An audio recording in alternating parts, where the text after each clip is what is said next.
పెళ్లి చేసుకుంటానని లేదా ఉద్యోగం ఇస్తానని లేదా ప్రమోషన్స్ ఇప్పిస్తానని మాయమాటలతో మహిళలను లైంగికంగా దోపిడీ చేయడం నేరం. ఇలాంటి నేరాలకు 10 ఏళ్ల వరకు జైలు శిక్షతో పాటు జరిమానా విధిస్తారు. అలాగే ఎవరైనా వ్యక్తి తన ఐడెంటిటీని దాచిపెట్టి పెళ్లి చేసుకున్నా 10 ఏళ్ల వరకు జైలు శిక్ష విధిస్తారు. అయితే ఈ సెక్షన్లోని నేరాలు రేప్ కేటగిరీలోకి రావు. ఈ చెప్పిన చట్టాలన్నీ ఇప్పుడైతే క్లియర్ కట్ గా లేవు, కానీ మునుముందు రాబోతున్న చట్టాలు భారతీయ న్యాయ సంహిత 2023 బిల్లులోని సెక్షన్ 69 ప్రకారం త్వరలో అమల్లోకి రాబోతున్నాయి.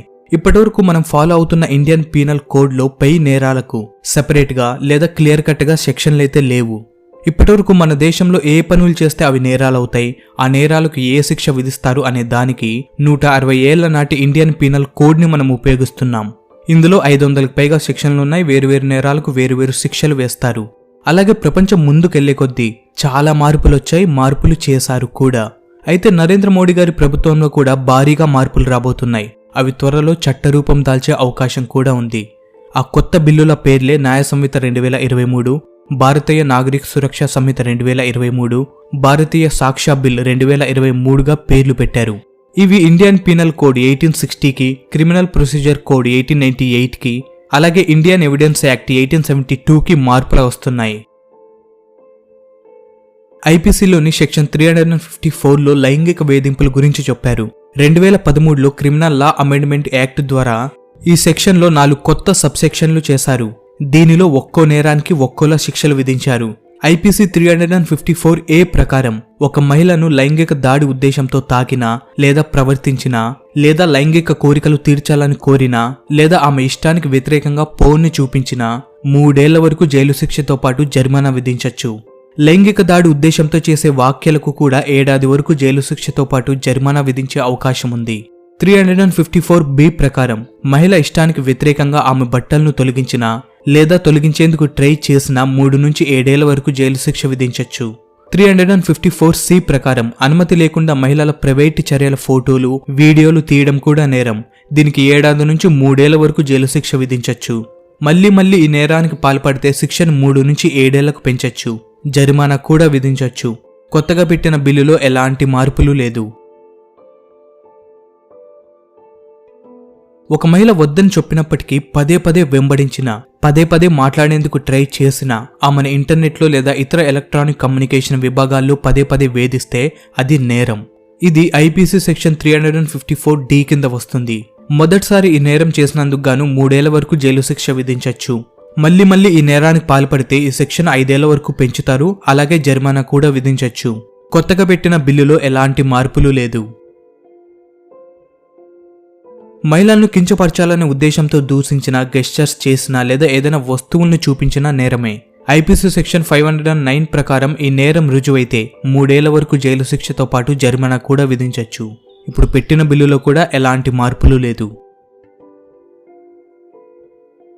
పెళ్లైన 7 ఏళ్లలోపే శరీరంపై కాలిన గాయాలు లేదా ఇతర గాయాలతో మరణించిన లేదా అనుమానాస్పద స్థితిలో చనిపోయినా లేదా మరణానికి ముందు ఆమె భర్త లేదా బంధువుల నుంచి వేధింపులు ఎదుర్కొన్నా దీన్ని వరకట్న హత్యగా భావిస్తారు. ఐపీసీలోని సెక్షన్ 304B ప్రకారం ఈ నేరానికి 7 ఏళ్ల పైనే జైలు శిక్ష విధించొచ్చు. ఈ శిక్షను జీవిత ఖైదు వరకు పొడిగించొచ్చు కూడా. ఇప్పుడు పెట్టిన బిల్లులో కూడా ఎలాంటి మార్పులు లేవు. ఐపీసీ సెక్షన్ 376లో రేప్ను తీవ్రమైన నేరంగా చెప్పారు. దీనికి 10 ఏళ్లకు పైనే శిక్ష విధిస్తున్నారు. అవసరమైతే జీవిత ఖైదు వరకు పెంచొచ్చు. అదే పోలీస్ అధికారి, ప్రభుత్వ ఉద్యోగి, సాయుధ బలగాల సిబ్బంది, హాస్పిటల్ ఉద్యోగులు, బాధిత మహిళా బంధువులు తదితరులు మహిళలకు ముప్పు ఎక్కువగా ఉండే ప్రాంతాల్లో రేప్కు పాల్పడితే మరింత కఠినమైన శిక్షలను విధించొచ్చు. ఇలాంటి కేసుల్లో నిందితుడు దోషిగా నిరూపణ అయితే తన మిగిలిన జీవితం అంతా జైల్లోనే గడపాల్సి ఉంటుంది.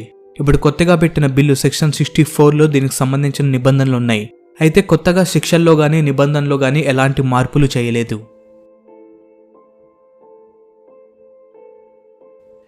ఐపీసీ సెక్షన్ 376DA ప్రకారం 16 ఏళ్ల కంటే చిన్న వయసున్న బాలికను రేప్ చేస్తే 20 ఏళ్లకు పైనే జైలు శిక్షతో పాటు జరిమానా విధించొచ్చు. సాధారణంగా ఇలాంటి కేసుల్లో జీవిత ఖైదు విధిస్తారు. అంటే ఆ వ్యక్తి జీవితాంతం జైల్లోనే గడపాల్సి ఉంటుంది. కొత్తగా పెట్టిన బిల్లులో కూడా ఎలాంటి మార్పు లేదు. ఐపీసీ సెక్షన్ 376AB ప్రకారం 12 ఏళ్ల కంటే చిన్న వయసున్న బాలికలపై రేప్ చేస్తే అలాగే నేరం రుజువైతే 20 ఏళ్లకు పైనే జైలు శిక్ష విధిస్తారు.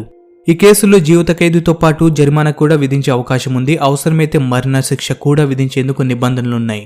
కొత్తగా పెట్టుకున్న బిల్లులో సెక్షన్ 65(2)లో ఈ నేరాల నిబంధనలున్నాయి. వీటి శిక్షల్లో మాత్రం ఎలాంటి మార్పు లేదు. ఐపీసీ సెక్షన్ 376(d)లో గ్యాంగ్ రేప్ కు సంబంధించిన నిబంధనలున్నాయి. ఈ నేరం రుజువైతే 20 ఏళ్లకు పైనే శిక్ష పడే అవకాశం ఉంది. ఈ శిక్షను జీవిత ఖైదు వరకు పెంచొచ్చు. అంటే ఆ వ్యక్తి ఆ శేష జీవితాన్ని మొత్తం పూర్తిగా జైల్లోనే గడపాల్సి ఉంటుంది. బాధిత బాలిక వయసు 12 ఏళ్లకు లోపు ఉంటే మరణశిక్ష విధించే అవకాశం కూడా ఉంది. కొత్త బిల్లు సెక్షన్ 72లో గ్యాంగ్ రేప్ కు సంబంధించిన నిబంధనలు మరింత కఠినతరం చేశారు. బాధిత బాలిక వయసు 18 ఏళ్లకు లోపు ఉంటే ఖచ్చితంగా మరణశిక్ష విధించేలా మార్పులు చేశారు.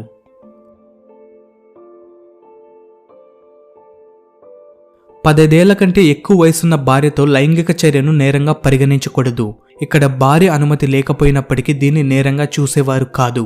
అయితే నిర్భయ కేసు అనంతరం మ్యారిటల్ రేప్ పై ప్రత్యేక చట్టాన్ని తీసుకురావాల్సిన అవసరం ఉందని జస్టిస్ వర్మ కమిటీ కూడా సూచించింది. పెళ్లి తర్వాత కూడా లైంగిక చర్యలో భార్య అనుమతి తప్పనిసరిగా ఉండాలని కమిటీ సూచించింది. సో ఇప్పుడు ప్రతిపాదించిన బిల్లులో ఎలాంటి మార్పులు చేయలేదు. ఇతను ఫేమస్ ముచడ్ పాన్వాలా. ఇతనికి ముంబైలో ఒక పాన్ షాప్ ఉంది. అయితే ఈ పాన్ అమ్ముకునే వ్యక్తి దగ్గరే ఒక మెర్సిడెస్ కార్ ఉంది. ఇతను స్వాతి పాన్ బందర్ ఓనర్ జయనారాయణ్ నాగ్. ఇతని మొత్తం ఆస్తి ఇంచుమించు 2 కోట్లు. లాస్ట్ గా ఫేమస్ మిస్టర్ పాన్వాలా యూట్యూబ్ లో ఇతని వీడియోలు కూడా ఉన్నాయి. ఇతని మొత్తం నెట్వర్త్ వచ్చేసి 21 కోట్లు. ఇండియాలో ఎస్పెషల్లీ యూపీ స్టేట్ లో ఉన్న పాన్ షాప్ వాళ్ళు కోట్లు సంపాదిస్తున్నారు. అది కూడా ఏదో ఒక పెద్ద షాపులు కాదు, లగ్జరీలు పెట్టి కాదు, సాధారణ చిన్న షాపులు.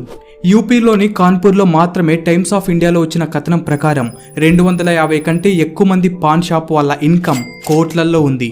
అందుకోసమే మహారాష్ట్ర గవర్నర్ అయిన రమేష్ బయాస్ గారు ఒక మాట అన్నారు, పాన్ షాప్ వాళ్ళు కోట్లలో డబ్బు సంపాదించుకుంటున్నారు కానీ మన ఇండియాలోని గ్రాడ్యుయేట్స్ ఉద్యోగాలు లేక ఖాళీగా ఉన్నారు అని. ఇవన్నీ చూస్తుంటే ఇండియాలోని యువత ఈ చదువు డిగ్రీలు అన్నీ మానేసి ఒక పాన్ షాప్ పెట్టుకుంటే సరిపోద్దా అనే డౌట్ కూడా వస్తుంది.